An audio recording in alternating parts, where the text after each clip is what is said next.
As y'all could imagine, I had a pretty bad day yesterday, but look what came in the mail today. This is going to be so refreshing. These are the brand new Agincourt Mounted Knights from Perry.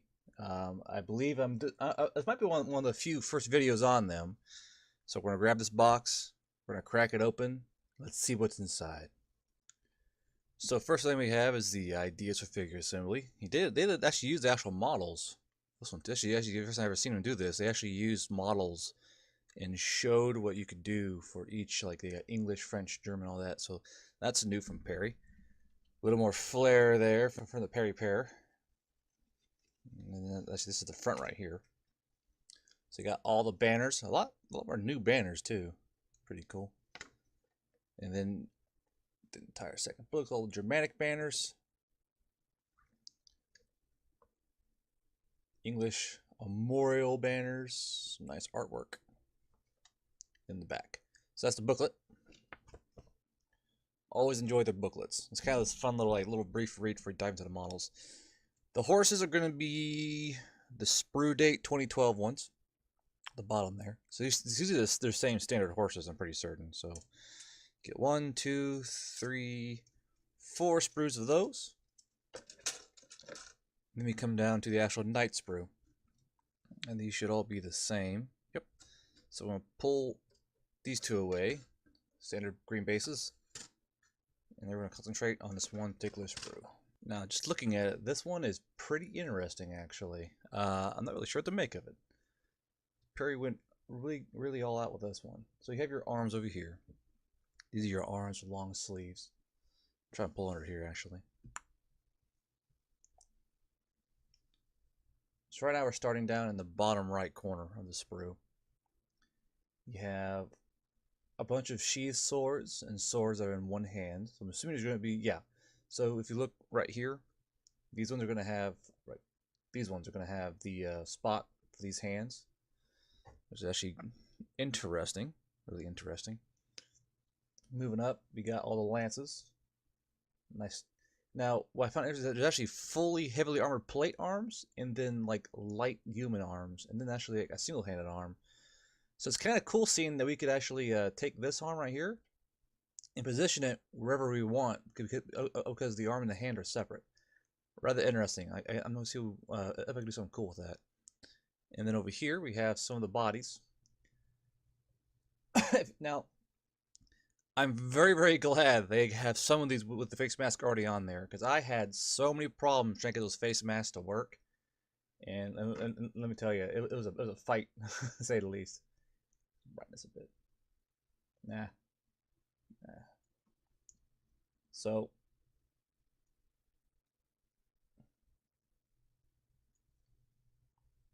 good to see that I don't have to fuss with all the face plates this time. But looks like some heavily armored plate heads and plate legs on this one. Going down, we got kind of a command sprue. What is that?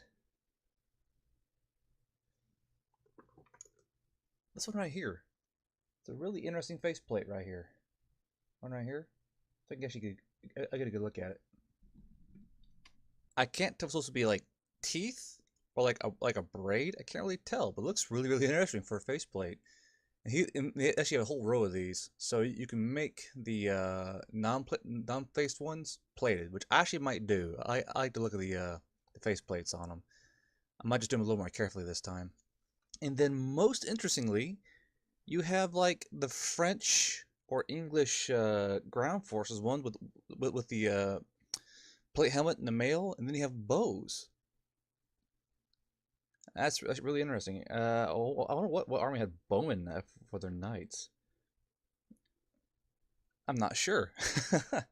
So, and as you can tell, they're all compartmentalized, so these all go together. Unlike a sprue we did yesterday. It's intuitive. These all must go together because they're in the same fucking sprue pocket. You know, that's why it's so refreshing, because you know what goes where. There's no confusing them.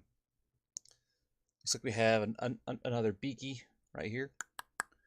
And we have another row of non-armoreds, and actually we have a rounded one right here. So you have 1, 2, 3 fully plated per sprue, it seems like. So that should save you some trouble when trying to get in here and get them all done up. I kind of feel like they try to do like a multi-nation one for this and make sure everyone had a fighting chance to make knights for the French or the Germans or the English. Because this stuff right here looks very reminiscent to the guys from the English Army sprue, the bowmen. Is what these remind me of. And these guys look like the French Agincourt knights that I got for my Forlorn Knights.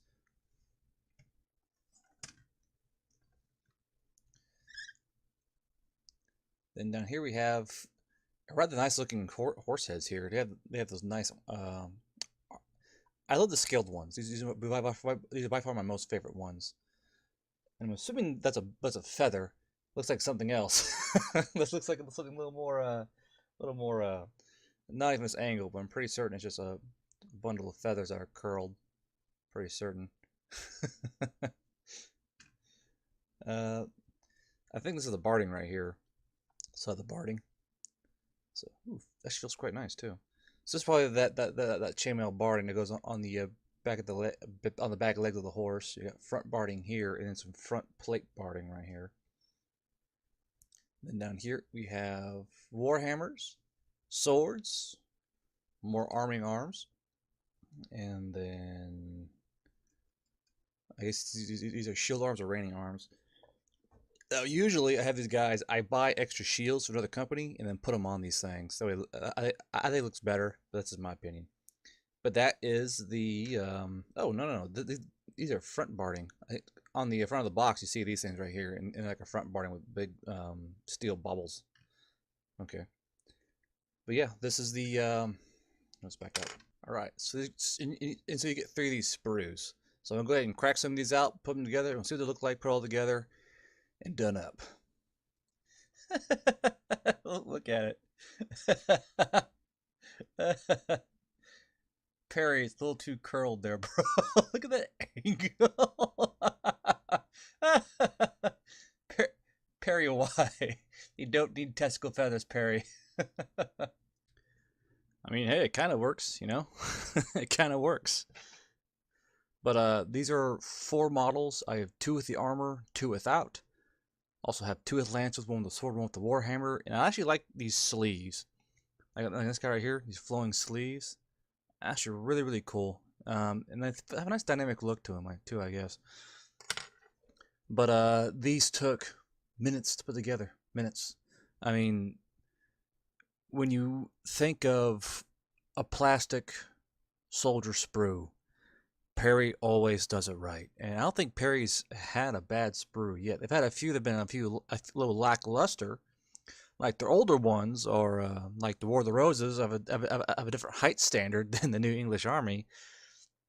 But I'm assuming because of how these are and how the torsos are, these should be right up next to the English Army and the French Army ones. Same height, should be no difference than the War of the Roses ones.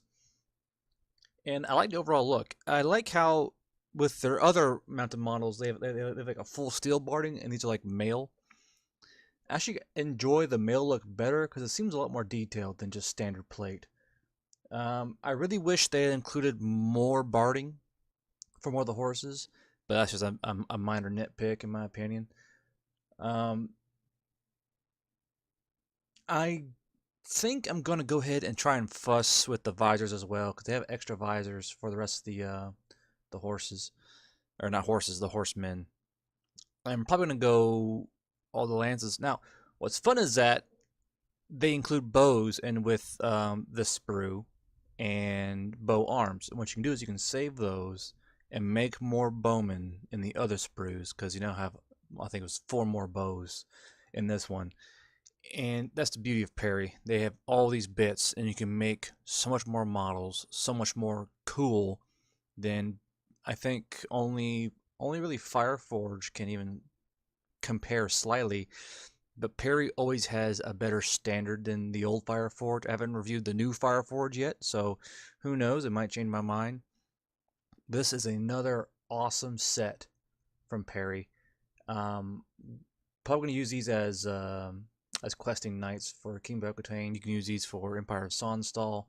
You know, really easy kit, really affordable kit. This was 20 euros, and you get a ton of knights. You know, it's just another great different parry. It's really cool having my hands on a fresh new sprue that no one's quite seen yet, because I had these pre-orders so they get to me as soon as possible. Also, if you like the little turntable thing, let me know.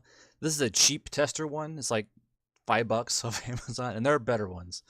And it's a little janky, but I figured if you guys like how it's able to turn and give you all a 360 view of all the models, you all might like it.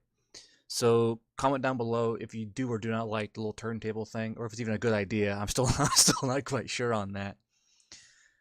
But hope you all enjoyed the video. Hope you all keep a strong dice hand. And I hope you all have happy wargaming.